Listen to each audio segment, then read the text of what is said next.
सीतापुर गांव में एक रेवती नाम की औरत अपने 2 बेटे के साथ रहती है। दोनों की ही शादी हो चुकी रहती है। ये थी बड़ी बहू जो कि बहुत ही पढ़ी लिखी थी और दूसरी छोटी वाली चारू जो कि अनपढ़ और बस घर के कामों में लगी रहती है। और ये चारू कल मेरी सहेलियाँ आने वाली थी, मुझे कुछ और सामान लाना था। चलो जाने तो ऑर्डर कर देती हूँ। अरे भाभी, ऑर्डर करने की क्या ज़रूरत है, मुझे कहिए मैं ला के देती हूँ। चारू, अब मोबाइल का ज़माना है, सब कुछ मोबाइल से ऑर्डर हो जाता है। भाभी, मुझे भी सिखा दीजिए ना ये कैसा करना पड़ता है, तो फिर मैं भी ऑर्डर करूँगी। चारू, तुम अनपढ़ हो, तुम्हें नहीं समझ में आएगा ये। चारू सोनाली की ऐसी बातों से वो नाराज़ हो जाती है, लेकिन फिर भी अपना मन बहलाकर वो बर्थडे की तैयारी पे लग जाती है। थोड़ी ही देर में सोनाली की सारी सहेलियाँ आ जाती हैं और सोनाली चारू की मुलाकात एक इंग्लिश बोलने वाली फ्रेंड के साथ करवा देती है। चारू, ये मेरी सहेली है। हे Charu, how are you nowadays? You looking pretty. मैं fine. And you? Yes, I'm always good. So what's about your life? What are you doing today? जी माफ़ कीजिएगा, मुझे इतनी इंग्लिश नहीं आती है। आप हिंदी में बात कर सकती हैं क्या? तभी सोनाली चारू की इन बातों पर हंसने लगती है। बेचारी चारू नाराज़ होकर वो नीचे चली जाती है। अरे चारू, क्या बात है, ऐसे अकेले उदास क्यों खड़ी है यहाँ पर? कुछ बात है क्या?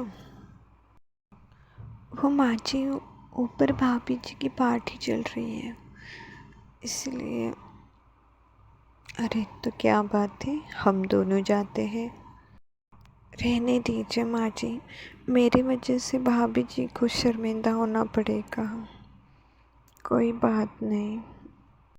इतना बोलकर चारू वहाँ से चुपचाप से चली जाती है। रात को पति डांटता है, सोनल, ये मैं क्या सुन रहा हूँ? तुमने अपनी सारी तनख्वाह इस पार्टी में लगा दी। तुम्हें कुछ अक्ल नाम की चीज़ है या नहीं? हाँ तो क्या हुआ, एक बार पैसा खर्च किया तो उसमें क्या जाता है? आखिर मेरे भी तो कोई शौक़ है। हमेशा तुम पार्टी पे या अपनी शॉपिंग पे पैसा खर्च करती हो। तुमसे अच्छा तो वो चारू है, अनपढ़ है लेकिन तुम्हारे जैसे पैसे तो खर्च नहीं करती। जी हाँ, अब तुम मेरी तुलना उस चारू से कर रहे हो, उस अनपढ़ गंवार लड़की से। तुम्हें शर्म भी है? तुम क्या बात कर रहे हो? मैं एक पढ़ी लिखी आज के ज़माने की लड़की हूँ, समझ में आई? इन दोनों की ये सारी बातें बेचारी चारू सब सुन लेती है, क्योंकि वो सोनाली को जूस देने के लिए उसके कमरे में जाती है। बेचारी चुपचाप से अंदर चली जाती है। फिर एक दिन जब दोनों बहनें आपस में बैठकर बातचीत करते हैं, तब उन दोनों को अपनी सासू माँ देख लेती है और वो सोचती है, कितने दिनों के बाद ये दोनों आपस में बातचीत करके बैठे हैं, चलो आज इनके लिए कुछ खाने के लिए बना देती हूँ। इतना कहकर वो किचन की ओर जाती है और सीढ़ियों से गिर जाती है। तभी दोनों बहुएं दौड़ दौड़ कर उसके पास आती है। माँ जी, कैसे हुआ, अब ठीक तो है ना? रुकिए भाभी, मैं इनके लिए कुछ जूस लेकर आती हूँ। चारू जल्दी से जाती है और सासू माँ जी के लिए जूस लेकर आती है। जूस देने के बाद उन डॉक्टर को बुलाते हैं। डॉक्टर चेकअप करते हैं। जी शुक्रिया डॉक्टर साहब, आप इतने जल्दी आए, वरना मुझसे तो आज उठा ही नहीं जाता। वैसे आपकी फ़ीस कितनी हो गई है? जी 2000 रुपये। अरे सोनाली बहू, तुम्हारे पास पैसे हो गए तो दे दो। माँ जी, वो मेरी सैलरी तो ख़त्म हो गई। अगर आप कहें तो अभी एटीएम जाना पड़ेगा पैसे लाने के लिए। अरे माँ जी, आप चिंता मत कीजिए, मेरे पास है पैसे, मैं दे देती हूँ। तभी चारू डॉक्टर को 2000 रुपये दे देती है।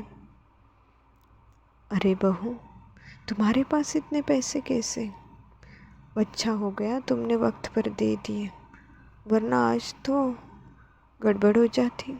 माँ जी, वो मैं घर खर्च में से बचा कर रखा करती थी, शायद कभी काम आ जाए।